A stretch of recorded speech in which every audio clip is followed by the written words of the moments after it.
Endelea kusalia hapa kwenye habari na matukio. Tuko na mmoja wa wadau ambaye yeye ni miongoni mwa wahamasishaji wa kufanya tukio hili, lakini pia ni group admin wa Tuzungumze na Visiga. Tuanzie hapa kwenye Tuzungumze na Visiga. Ni kitu gani ambacho kilikushawishi ukaona kama ninaweza nikawalinki wananchi wa Visiga kupitia group tukapanga mambo na yakaenda? Asante ndugu mwandishi. Mimi kwanza naitwa Abbas Kambi, ndio group admin wa Tuzungumze Visiga yetu. Kimsingi ni kwamba tulikuwa tunafikiria kitu kimoja, chombo ambacho kinaweza kaunganisha wananchi wakaweza kusema maneno mazuri na wakaweza kusema changamoto, lakini pia wakazungumza mambo mbalimbali ya kijamii ili kuweza kutengeneza sauti ya pamoja. Hiyo ndio lengo la kufikiria kitu ambacho tumekianzisha cha Tuzungumze Visiga yetu. Ni ugumu gani ambao unaupata pale baadhi ya wananchi wakiamua kutoa changamoto ambazo kwa upande wako zinakuwa ni ngumu kuzitatua kwa haraka? Kwanza mimi jukumu langu sio kutatua changamoto. Jukumu langu ni kuzisema changamoto ambazo wanakumbana nazo wananchi. Na hiki kimekuwa ni chombo sahihi ambacho unaweza ukazungumzia hizo changamoto. Kwa hiyo mimi sioni ugumu, kwa sababu jukumu langu ni kuchukua zile changamoto na kuzisema. Kwa hiyo sioni ugumu, hakuna ugumu. Na kwenye hili umefanikisha kwa asilimia ngapi kuhakikisha kwamba zile changamoto ambazo unapewa unazisemea vizuri na zinatendewa kazi?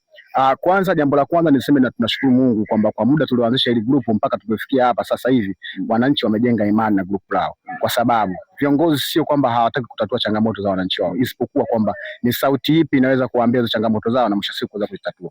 Lakini kupitia group letu ili tumejoin watu wengi, tumechukua viongozi mbalimbali wa kiserikali, tumechukua watendaji wa serikali, tumechukua wananchi wa kawaida ambao hawana sauti kabisa, lakini kwa sababu wana simu wanaweza kujumuika na sisi pale na kusema changamoto zake. Kwa hiyo kupitia hiyo viongozi wameweza kujua mambo mengi sana ambayo kwa namna moja au nyingine wameanza kutatua hizo changamoto.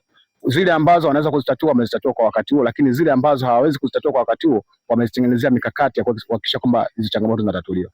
Tuzungumzie kwenye hili la leo hapa. Ni sehemu ngapi ambazo umeshapitia na kuhakikisha kwamba changamoto za barabara unajaribu kuzipunguza kwa kiasi kidogo kama hicho ambacho umefanya kupitia nguvu ya wananchi? Ni sawa kabisa, na kwenye hilo ndo tunapata nafasi ya kusema kitu kimoja kwamba nchi inajengwa na wenye moyo na inaliwa na wachoyo. Maana gani ukisema hivi? Nimesema hivi, nchi inajengwa na wenye moyo na inaliwa na wachoyo. Maana yake ni kwamba hata kile kidogo tulichokuwa nacho tunaweza kushiriki kuweza kuhakikisha kwamba tunajenga nchi yetu, kwa sababu hii nchi ni ya kwetu, nchi sio watu wengine. Kwa hiyo kwa namna moja au nyingine nasema kwamba tumezunguka, tumeangalia changamoto nyingi, na sisi kama maadmini tunashiriki katika hizo changamoto, na mwisho siku wananchi wanatatua changamoto zao na tunashirikiana nao na zinaisha. Na ingawa sio kuisha kabisa, lakini walau tunapata pa kuanzia ili kuweza kupata huduma za wananchi. Labda ile kukutana na habari za baadhi ya wananchi ambao wanasema kwamba kwenye hili hakuna mwananchi ambaye anaweza kapoteza muda wake kuja kulifanyia kazi, isipokuwa labda wale wanaotenda kuna kibaadhi ya posho ama hela wanapewa nyuma na ndio maana wanafanya. Hamjakutana na kadhia kama hii? Kwanza kadhia kama hiyo haipo. Mimi ninachokijua mimi kwa wananchi ni kwamba unawashirikishaje kwenye hiyo changamoto, kwa sababu wanaamini hii nchi ni ya kwao, hakuna mtu mwingine anaweza kuijenga. Kwa mfano hii barabara tunayotengeneza leo, tunaiweka karabati hapa leo, wanapita watu wengi, wanapita watu ambao wanaenda zahanati, wanapita ambao wanaenda shuleni, watoto zetu sisi. Hata kama akiwa mtoto wa mwingine, na japokuwa mimi sikai mtaa huu, lakini ni watoto wetu sisi ambao wanapaswa kupata haki zao za kimsingi ya kielimu, afya na mambo mengine. Kwa hiyo mimi nachoona ni kwamba namna gani wananchi wanashirikishwa ili waweze kuona wanasapoti juhudi mbalimbali zinazofanywa na serikali, na kwa maslahi yao na kwa maslahi ya serikali pia. Kwa hiyo hakuna changamoto kwenye kushirikishwa.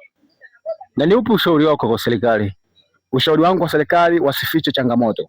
Changamoto zikifichwa zinatengeneza chuki kwa wananchi. Mwananchi ukimwambia kwamba sasa hivi hatuna fedha kwenye jambo hili, anakuwa anakuelewa, kwa sababu mwisho wa siku serikali ni kama familia yako nyumbani.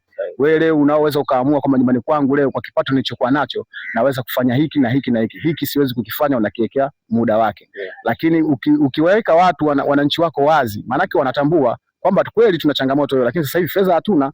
Kwa kama fedha hatuna, tunafanya nini ili kuweza kutatua changamoto? Ndio pale mnaposhirikishana ili jambo liende. Leo hii tunazungumzia hapa, tunasubiria serikali iweze kutengeneza mazingira ya kukarabati kwa kiasi kikubwa, lakini sisi tunataka tupite. Leo tumechukua viroba, tumechukua na wananchi na mamemba wa grupu na wadau wengine mbalimbali, tumekuja hapa tunafanya. Leo hii serikali inakuja kupita hapa?